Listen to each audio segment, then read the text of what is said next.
Are you wondering why your results are hit and miss? Here's the truth. If you're not personalizing, you're not closing people, you could be closing. Every buyer is different. So why do so many salespeople treat every conversation the same? Today, I'll show you a personalization technique used by elite closers for ethically persuading their clients. It all starts with understanding how people want to buy.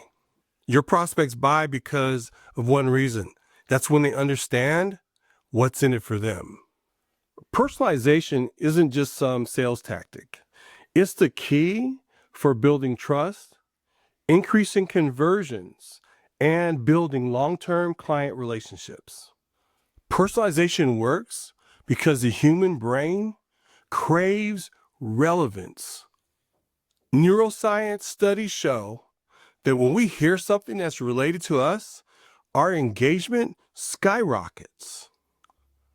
That's why using a prospect's name or referencing their specific problem immediately captures attention. I remember a time when I was a consultant working with a high net client. Instead of diving into a general conversation, I started out with, based on your current income tax challenges, we should take a hard look at municipal bonds. The energy shifted and the client was very compliant with where we were going. And ultimately, he said yes. Let's talk about the right way to tailor your message without overcomplicating the process. First off, one mistake that many salespeople make is they think that they have to rewrite their entire sales presentation. Instead, think of personalization like this. Your sales presentation is a playlist of core messages. You just adjust and adapt those as you see fit with each individual client. A great way to do this is to use the pain solution framework. It's a 3-part framework. Number 1 is to identify their specific pain point. Number 2 is to build a customized solution to address that pain point. And number 3 is to validate with a story using testimonials, case analysis, and social proof.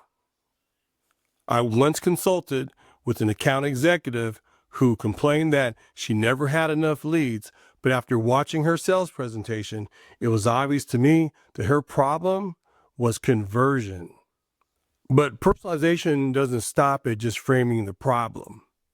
You also have to adjust your communication style to match various personality types. Different clients process information differently.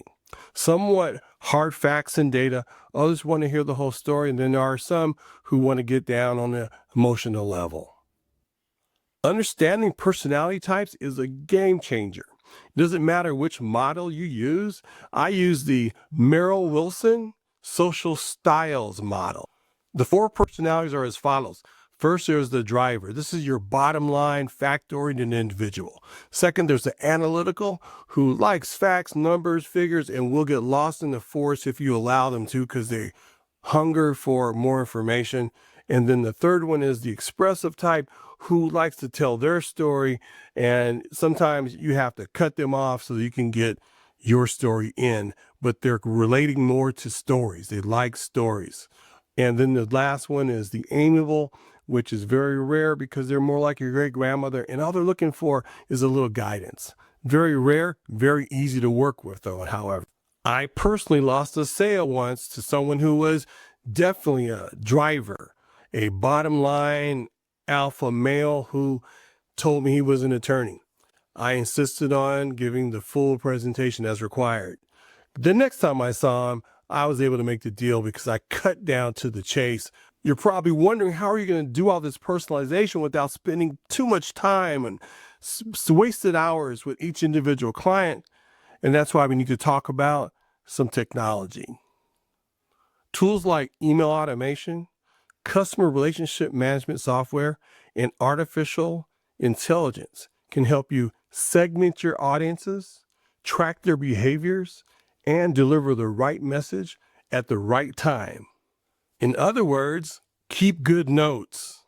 The key to using automation is to enhance your personal touch, not replace it. Doesn't make it feel like a human sent it, not a bot. Speaking of keeping things human, how do you close sales without your prospects feeling pressure? We're going to cover that next. I'll bet that you can tell how personalization can increase sales. It's now time to take it a step further, because even the best personalized sales presentation will fall apart if it seems pushy. I'll show you how to close sales effortlessly in a natural, pressure-free buyer experience, an experience that makes your customers want to say yes.